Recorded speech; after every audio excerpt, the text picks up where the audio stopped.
Here's the shoe locker. Numerous indoor use slippers stowed in the cubbies. They appear much more old-fashioned than the ones we commonly worn in the modern elementary schools. Door's frozen in place, so we can't get out.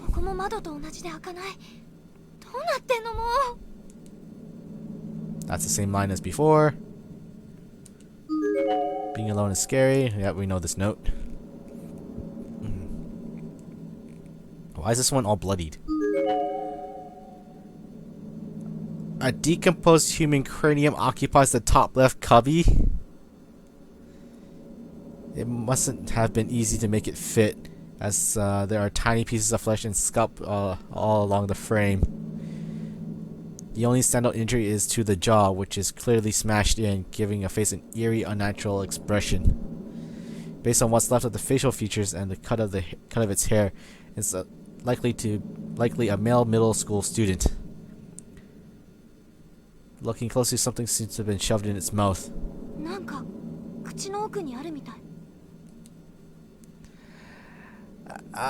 Do I want to touch it? This will make another save point. Check it!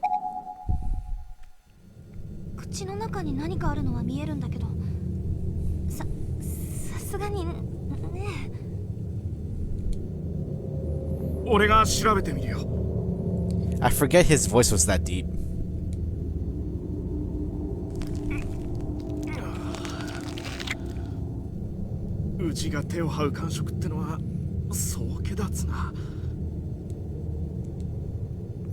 Furuki dug around in the inside of his mouth of the severed head for a few moments, and then withdrew his hand. He was gripping something tightly between his now foul-smelling, discolored, and dully glistening fingers.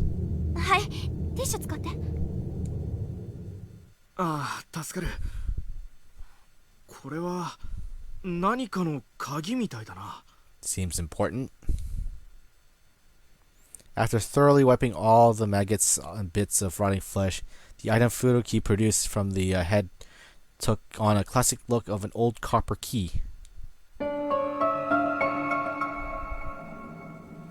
Alright, thank you, head in a box. Alright, let's move on. Bionic Frost says, then join the maggot! Hey, more ghosts! The boys' room's entrance is completely boarded up. There's no way to get inside right now. Still 0%. Amazing. It's a thoroughly decomposed corpse. Based on the size and uniform, it looks to be a body of a male junior or senior high school student. Name ID on its blazer: Rubens Academy Senior High School, Koichi Kanisada.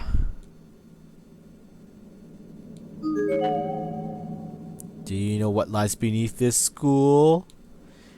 It's a mire of agony and torment that can drive a man to madness with a single touch. Yeah, and that's also where Sayaka got herself killed, along with Nana-chan.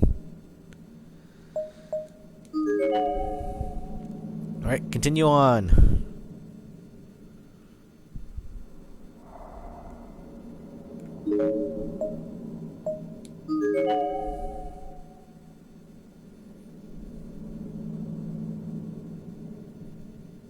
The girl's bathroom entrance is covered up with protective charms and seems to be shut up tight.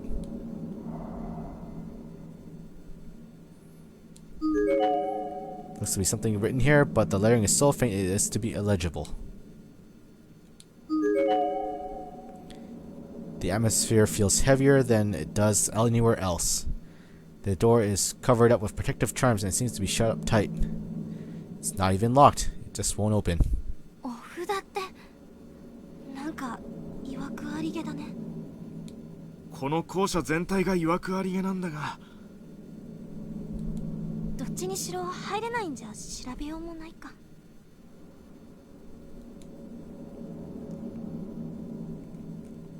And Yuka is the one who opens that.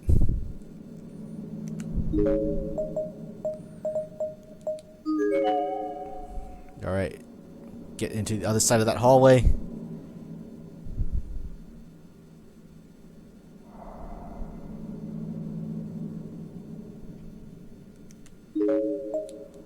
Ah, apparently nothing of note. Really? Alright. Let's go this way then.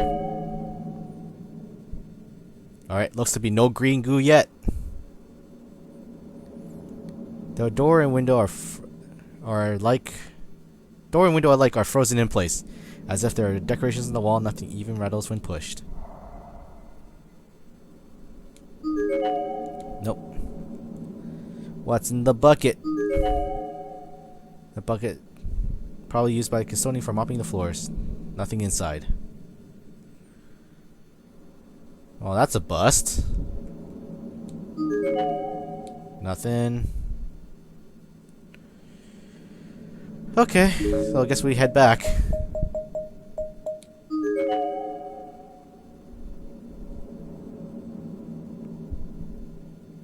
Kinda wish it didn't. It would just like teleport straight there rather than go through these floors one by one.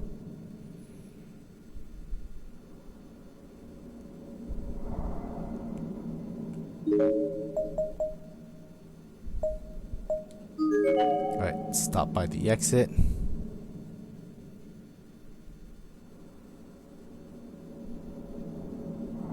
Nothing. Alright, staff room was locked, right? So try going this way.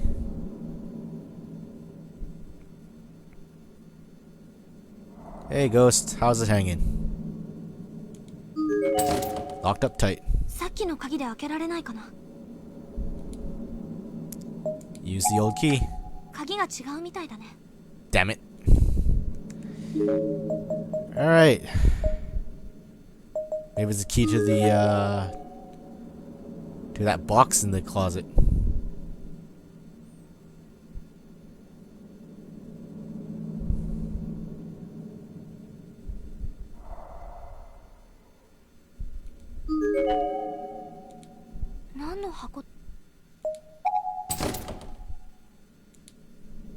Nope, guess not. Alright, let's continue on to the next floor.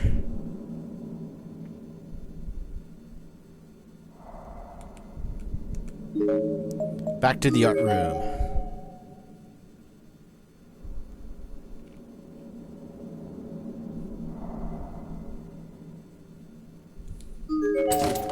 Door is locked.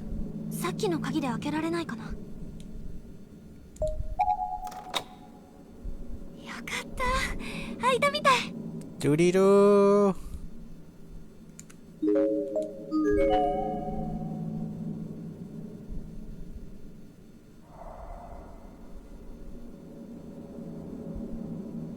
Okay, we got a mess on the floor, some easels, something in the shadows over here, and over here, canvas, cabinets. Alright, let's save.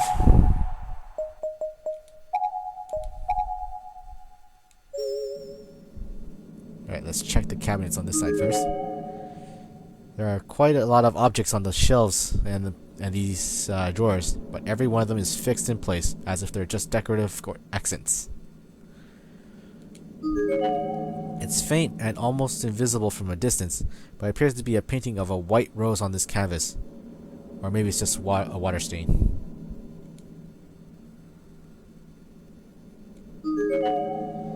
There's a portrait of a girl with long black hair, but her face was completely blotted out by red paint.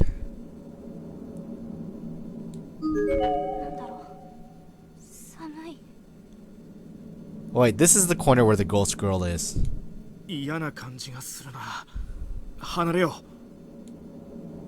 Yeah, let's not stay there for too long. There are plaster models of a human arm in one of the shelves. Maybe it was used for sketching? The fingers are all stained of red, as if covered in blood.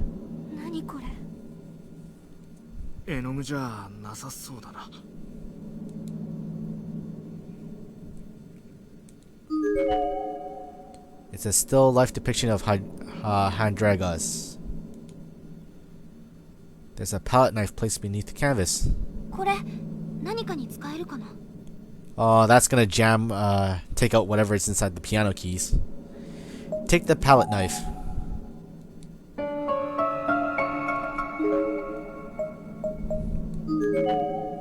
Thank you, Bob. Hashtag thank you, Bob.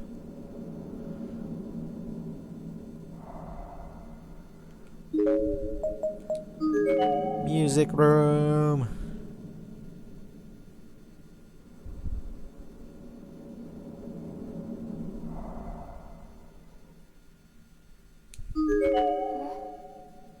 Fukuroi, 見て。確かに何かあるが。そうだ。パレットナイフなら隙間に入るんじゃない? Try it. Fukuroi took the palette knife in hand and started digging between the keys of the piano with it in an attempt to dislodge whatever was stuck. It took a lot of effort than expected and created an unpleasant scraping sound that kind of hurt my ears, but ultimately... よし、出てきたぞ。 Pop goes the weasel. 鍵だ。さっきの図工室の鍵とは形も大きさも違うね。What the fudge?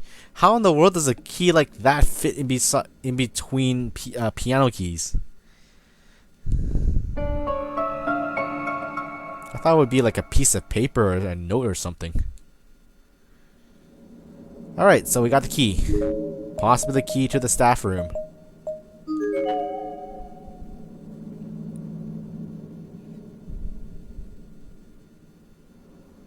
Walk in, walk in, walk in. Hey, ghost dude. We're back again. So it's not a key to that. Still 0% darkening. Interesting.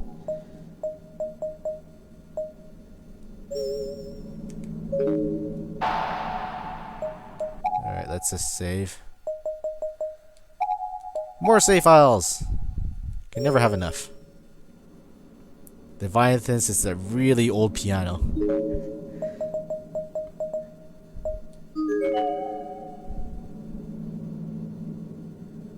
Alright, maybe the reference room? It's the only other room that possibly would need a key.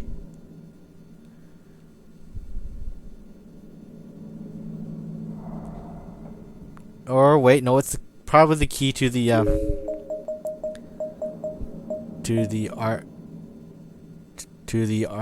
music rooms. To the music rooms cabinet.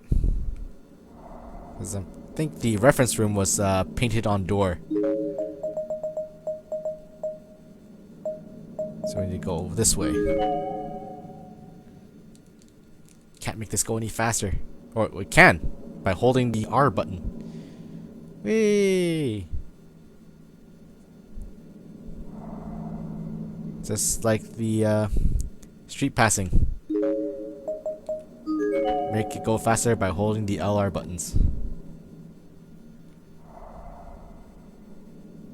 Wait, was it the music room? Did I go in the wrong room? Well, fudge.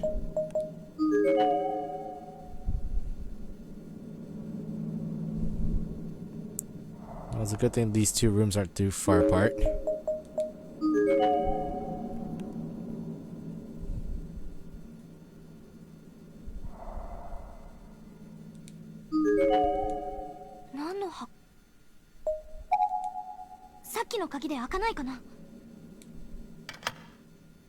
The key turned without any resistance and the heavy glass door opened right up.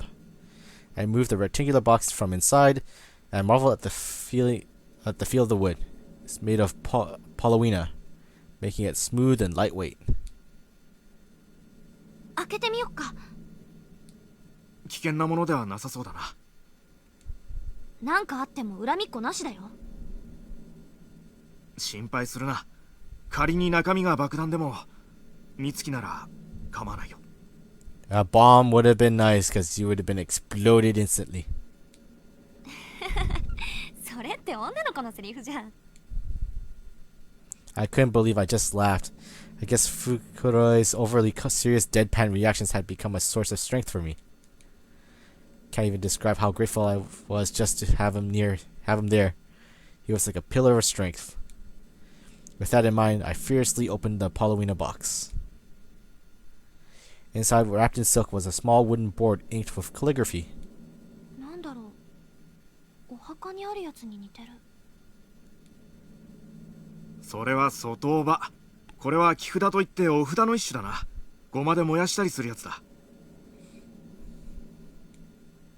I wasn't particularly well versed in Buddhist practices, but in a place like this, any sort of protective charm seemed like a good item to have. Dun dun dun. Let's save.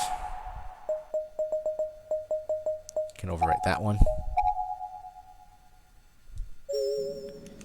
Alright, so we now have a charm where I don't know what to do with it.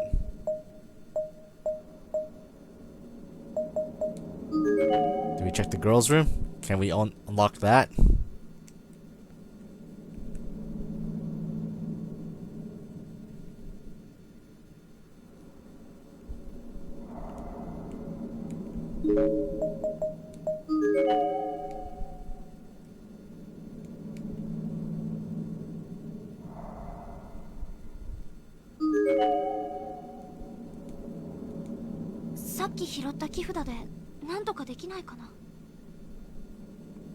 Try it.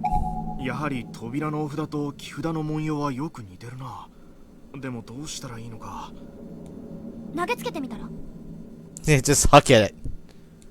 そんな罰当たりな。とりあえず置いてみるか。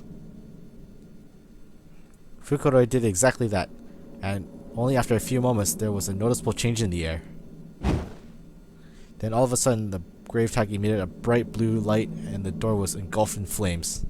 大変だ、火事になっちゃう。落ち着け。よく見てみろ。 I'd already turned to run, but at Fukuroi's urging, I turned back, and I had to admit, what I saw was definitely defied my expectations, and explanations as well. The flames weren't actually engulfing the door, but rather just the protective paper charms affixed to it. The door and wall were completely untouched. After several seconds of burning, the paper charms were completely vaporized and the flames dutifully vanished, as if they were never even there. Wait. So if they open the door, how does Yuka get into it? Unless this is a different dimension already. Alright. Keep on saving.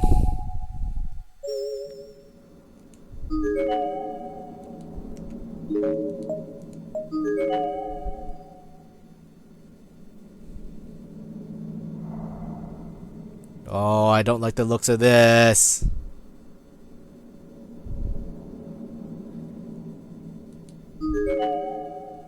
The water in the basin is brown and thick. The drain must be completely stopped.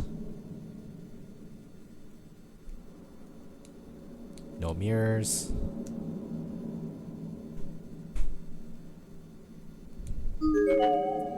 There's a body hanging from one of the ceiling beams, swaying back and forth ever so slightly. It's completely decomposed, but judging by the uniform, it probably was a female junior or senior high student in life. Behind the swinging corpse, there was the conspicuous hole visible in the back of the wall. All around it, on all sides, there's graffiti. Exactly the kind you expect in a public lavatory. From dirty drawings to "for good times." You're in a school building, elementary school building. Who writes this? Call me. I'll be waiting for you. Dead cat in class 3's locker. I'm watching you from above. Blank from 3A loves blank. Japanese studies teacher Mr. Blank. Just die already, you pervert. There's a name tag on the girl's uniform. Rubens Academy Senior High School. Moeka Natsuno. Yeah, those are not the types of graffitis you would have in an elementary school. Unless the second wing is for the middle school students. And in any case, it's still weird graffiti to have in a school.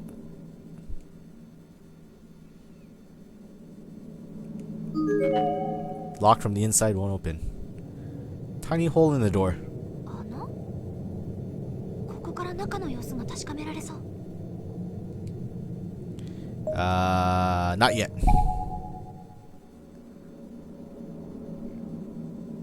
I think that's... Yeah, that is the last one. Alright, let's do it. この穴から中が見えるかも。 Well, we already gleaned off a whole lot of information by looking what's above the door. おい、美月。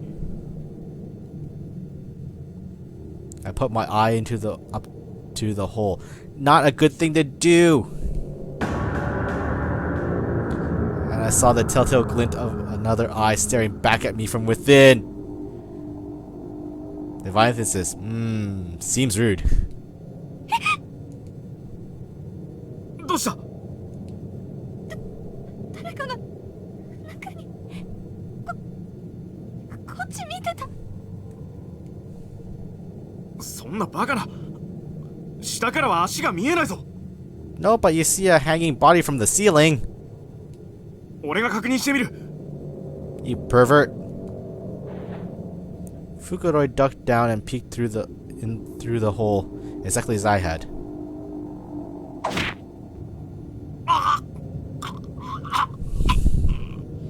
I knew it. It's like, stop looking! And then he just jabs the eye in the hole. フクロイ、どうしたの？ちょっと平気？フクロイ！嘘でしょ？ That's why you don't put your head next to the hole. You look from a distance. Fukuroi fell onto his side, and as soon as I could see his face, I noticed that his right glass lens was cracked. His right eye was bloody. On closer inspection, I noticed a round hole in his lens, as if a small stick or a fat needle had been instantaneously driven through deep into his eye.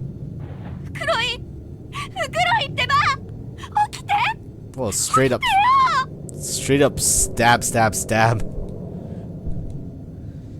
There's no hint of a response. He just kept subtly convulsing as if he'd been electrocuted. Yeah, if it's what it is, like if it stabs straight through the eye socket into the brain, yeah, he's pretty much brain dead. How had this happened? What was going on? 女子トイレに男子が入っちゃいけないんだよ。 Hi, Hanako.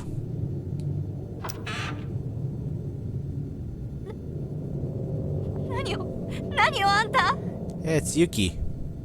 Sorry I called you Hanako. The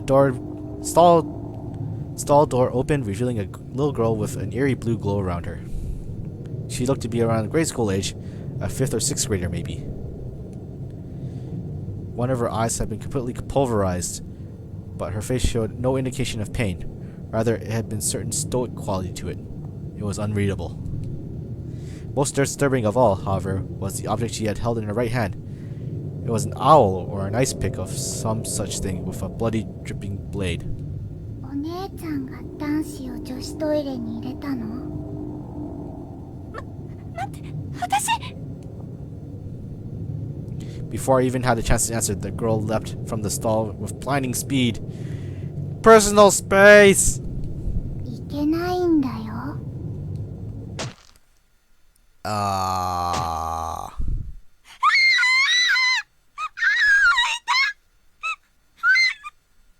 That's certainly a high-pitched scream. Reacting as quickly as I could, I threw my arms in front of my face, and almost immediately felt the ice pick blade pierce right into it. Not once, but twice. 3 times. It dug deep into my arm, my palm, my shoulder.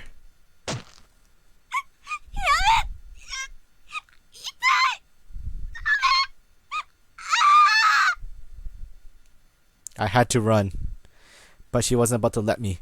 She just quietly kept hacking away, working her way up and down the entire length of my arm. Bit by bit, my skin and flesh was chipped away, until finally the ice pick completely penetrated my palm and began boring into my cheek. Eventually my ear was hacked apart, and then I was scalped, so thoroughly that I could hear the sound of my skin peeling away from the remaining ear. There was nothing in the world but pain at this point. I couldn't focus on anything else if I had wanted to. My vision was blank. I honestly couldn't tell if it was because I had my eyes closed or I simply didn't have eyes anymore. I only knew for sure that I was still being hacked apart because I could hear it. The pain gave no indication, as if it was already omnipresent. I begged for mercy several times in vain before if I finally started just praying that this agony would just come to an end. God, please. I'll endure whatever trials lie ahead with open arms if you just save me now. I beg of you, please, make it stop.